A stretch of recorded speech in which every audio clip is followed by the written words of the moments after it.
అల్టిమేట్గా ఒకటి గుర్తుపెట్టుకోవాల్సింది ఏమిటంటే,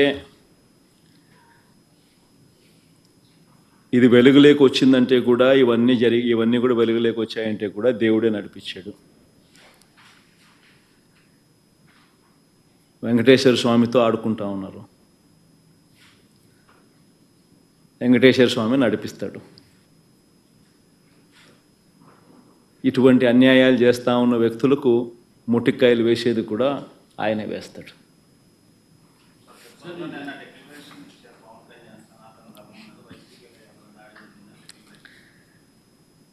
సనాతన ధర్మం అంటే ఈ మనిషికి తెలుసా? ఫస్ట్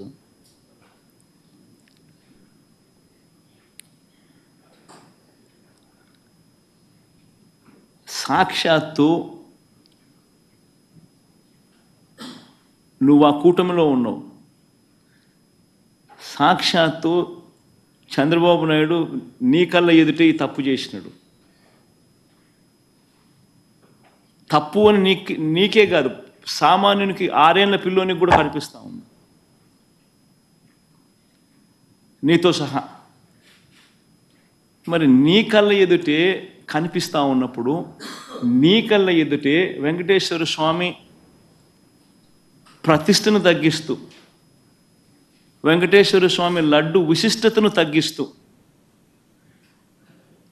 కావాలని దుర్బుద్ధితో రాజకీయ లబ్ధి పొందేందుకు ఇన్ని కోట్ల మంది వెంకటేశ్వర స్వామి భక్తుల మనసుల్లో ఒక అనుమానం క్రియేట్ చేయడం, దానివల్ల అపవిత్రత తిరుమల తిరుపతి దేవస్థానానికి, తిరుపతి లడ్డు విశిష్టతకు తగ్గిస్తూ జరిగినప్పుడు, అందులో నువ్వు కూడా భాగమై,